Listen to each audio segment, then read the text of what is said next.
de jours, ça se fait sur 3 à 5 jours maximum. Et après, on donne le traitement par voie générale, par voie orale, et on baisse progressivement la dose. Bonjour, docteur Brimont. Donc, vous venez de la Pitié-Salpêtrière pour nous parler aujourd'hui, pendant les journées courir, de l'uvéite, l'AGI et l'uvéite. Alors, l'uvéite, c'est le terme it signifie inflammation.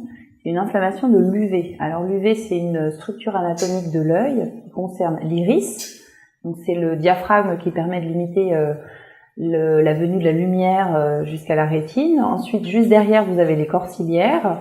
Et immédiatement derrière la rétine, vous avez la choroïde. Donc ces 3 tissus-là constituent l'UV. Donc l'uvéite, c'est l'inflammation d'un de ces 3 tissus ou des 3 en même temps. Et alors, pourquoi on fait une uvéite? Alors, il se trouve que l'AGI, c'est une maladie inflammatoire dont la cause précise n'est pas déterminée pour le moment. L'uvéite, c'est également une maladie inflammatoire dont la cause précise n'est pas identifiée. Mais vous avez une perturbation du système immunitaire qui fait que certaines boucles inflammatoires se mettent en place et il y a une sensibilité particulière de l'œil. On dit parfois que l'œil fonctionne comme une articulation parce qu'au niveau immunitaire, immunologique, ça fonctionne comme ça. Donc vous avez des réactions inflammatoires de l'œil au même titre que vous avez des réactions inflammatoires dans les articulations. Alors les conséquences, dans le cadre de l'AGI, je vais rester puisque vous avez toutes sortes d'uvéites différentes. Dans le cadre de l'AGI, vous avez déjà une baisse d'acuité visuelle puisque vous avez toutes les cellules inflammatoires qui interviennent dans un milieu qui normalement est complètement transparent pour permettre de bien voir. À partir du moment où vous avez plein de cellules qui arrivent sur le trajet de la vision, donc il y a la baisse d'acuité visuelle.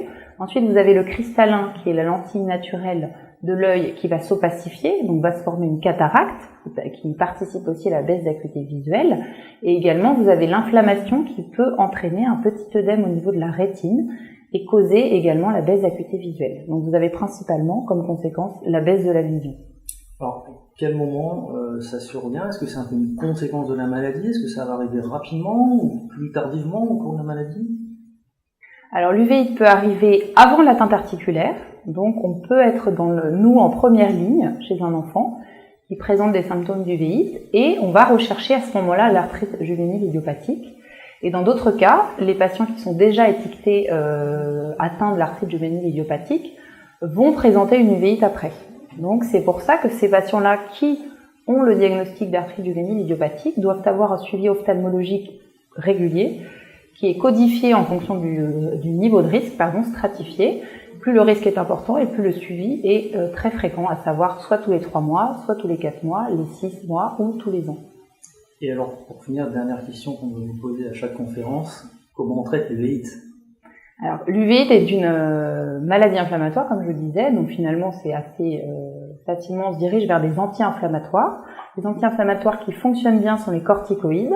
Donc selon la gravité de l'inflammation, soit on va utiliser juste des collyres, des gouttes qui permettent de traiter la partie antérieure de l'œil, soit on va utiliser des corticoïdes par voie générale, par voie orale ou par voie intraveineuse, selon la gravité de l'inflammation.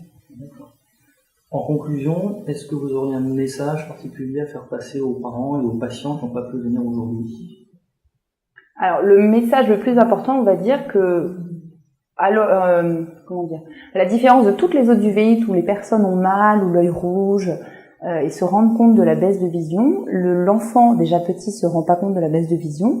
En plus, cette uvéite n'est pas une uvéite qui fait mal, elle n'est pas douloureuse et elle ne rend pas l'œil rouge. Donc étant donné que l'œil est blanc, non douloureux et l'enfant petit ne se rend pas compte de l'acuité visuelle, il faut surtout avoir un suivi régulier, systématique, ophtalmologique chez le petit enfant. Donc on est plus en fait dans la prévention à ce stade-là, c'est surtout la visite régulière préventive qui fera qu'on pourra détecter. Si je comprends bien, il n'y a pas vraiment de symptômes évocateurs, on peut pas mettre facilement en exergue cette maladie, en tout cas un parent ne peut pas s'en rendre compte facilement.